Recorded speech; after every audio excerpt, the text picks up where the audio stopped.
अस्सलाम वालेकुम दोस्तों, उम्मीद है कि आप लोग खैरियत से होंगे। अल्लाह आप लोगों को हमेशा खुश रखे। आज का ये वीडियो बहुत सबक आमोज होने जा रहा है। आज के ये किस्से से आपको बहुत बड़ा सबक मिलेगा। ये किस्से को सुनने के बाद और शुरू से आखिर तक देखने के बाद आपको ये चीज का पता चलेगा कि अल्लाह के दर से लेना चाहिए या लोगों के दर पर खड़ा होना चाहिए। ये किस्सा जो है हजरत राबिया बसरी के वालिद साहब का किस्सा है। बसरा में एक आबिद व जाहिर शख्स इस्माइल रहा करते थे। इस्माइल की माली हालत इंतहाई शिकस्ता थी, लेकिन वो अपनी फितरी क़नाअत के सबब कभी किसी के सामने दस्ते सवाल दराज नहीं करते थे। शेख इस्माइल की 3 बेटियां थी। जिस रात चौथी बेटी पैदा हुई यानी हजरत राबिया बसरी पैदा हुई, उस घर की हालत ये थी कि घर में चिराग रोशन करने के लिए तेल तक नहीं था। लेकिन हजरत राबिया बसरी की वालिदा अपने शोहर से बार बार कह रही थी कि जाइए पड़ोसी से कुछ कर्ज लेकर आइए ताकि हम अपने घर में जरूरत की चीजें खरीद सके। लेकिन शेख इस्माइल ने अपने जात के लिए कभी किसी के सामने कभी किसी के आगे हाथ नहीं फैलाया था। लेकिन शरीक हयात के बार बार कहने की वजह से शेख इस्माइल रात के तारीखे में पड़ोसी के घर गए।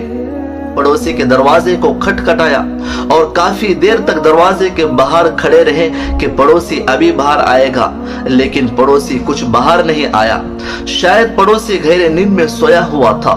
पड़ोसी ने दस्तक की आवाज ना सुनी और काफी देर के बाद शेख इस्माइल उसके दरवाजे से वापस निकल गए। बीवी ने शेख इस्माइल को खाली हाथ देखकर कहा कि पड़ोसी ने भी मदद नहीं की। क्या पड़ोसी ने भी मदद से इनकार किया? शेख इस्माइल ने अफसुदा लहजे में कहा, मदद तो दूर की बात है, उसने दरवाजा तक नहीं खोला। और यही उनका हाल होता है जो एक दर को छोड़कर दूसरे दर पर जाते हैं, यानी अल्लाह के दर को छोड़कर लोगों के दर पर जाते हैं। उनका यही हाल होता है। ये अल्फाज कहकर अपने बेडरूम में चले गए। काफी देर तक शेख इस्माइल को नींद नहीं आ रही थी।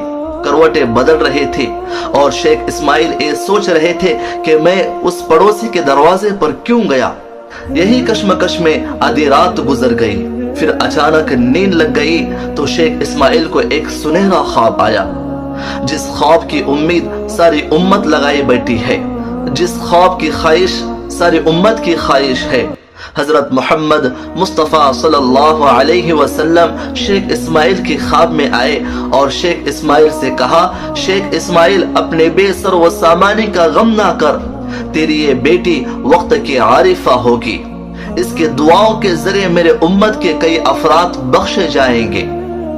और शेख इस्माइल से आप सल्लल्लाहु अलैहि वसल्लम ने ये कहा कि बसरा के हाकिम यानी ईसा जरवान के पास जा और उससे कह देना वो हर रोज मुझ पर 100 मरतबा दरूद भेजता है और शबे जुमा 400 मरतबा दरूद भेजता है, लेकिन गुज़िश्ता जुमा उसने मेरे दरबार में दरूद का तोहफा नहीं भेजा। कफारे के तौर पर उसको चाहिए कि मेरे कासिद को 400 दिनार अदा कर ले। तो शेख इस्माइल सुबह सुबह उठे, सरवरे कायनात सल्लल्लाहु अलैहि वसल्लम की दीदार की लज्जत से सरशार थे। आप सल्लल्लाहु अलैहि वसल्लम की इस ख्वाब को एक कागज पर तहरीर किया और ईसा जरवान के दरबान को दे दिया। दरबान ने वो खत बादशाह के पास लेकर गया, यानी ईसा जरवान के पास लेकर गया। ईसा जरवान वो खत को पढ़ते ही अपने नशिस्त पर खड़ा हुआ और दरबान से कहने लगा कि वो मुअज़्ज़ज़ शख्स कहाँ है। दरबान ने कहा कि ईसा जरवान के इंतजार में महल के दरवाजे पर खड़ा है। ईसा जरवान तेज कदमों के साथ शेख इस्माइल के पास पहुंचा और पहुंचते ही उनके हाथ को बोसा दे दिया और कहा कि आपकी वजह से मुझे सरवरे कायनात सल्लल्लाहु अलैहि वसल्लम ने याद किया है। ईसा जरवान ने शेख इस्माइल को कफारे के तौर पर 400 दिनार अदा किए और 400 दिनार बतौर हदिया पेश किया और कहा कि आप वो मुअज़्ज़ज़ हस्ती हैं जिसकी वजह से मुझे सरवरे कायनात सल्लल्लाहु अलैहि वसल्लम ने याद किया है। खुशी के साथ और बड़े इकराम के साथ वहां से शेख इस्माइल को रवाना किया। तो दोस्तों, ये बात से ये पता चलता है कि बस अल्लाह ही के दर से लेना चाहिए। कितनी भी हालात आ जाए, कितनी भी मुसीबतें आ जाए, कितनी भी परेशानियां आ जाए, لیکن جب اللہ کے در سے آپ یقین کے ساتھ مانگیں گے، اللہ تبارک تعالیٰ آپ کا کہیں نہ کہیں سے کسی نہ کسی ذریعے آپ کا انتظام ضرور کرے گا۔ آپ لوگوں کے در پر جائیں گے، لوگ صرف آپ کا استعمال کریں گے اور استعمال کر کر آپ کا دل دکھائیں گے، اس کے علاوہ کچھ نہیں ہے اس دنیا میں۔ صرف لوگ اپنے مفاد کے لیے، اپنے مطلب کے لیے سے کام نکال لیں گے، اس کے بعد آپ کو ٹشو پیپر کی طرح پھینک دیں گے۔ اللہ کے در سے لینا سیکھیے۔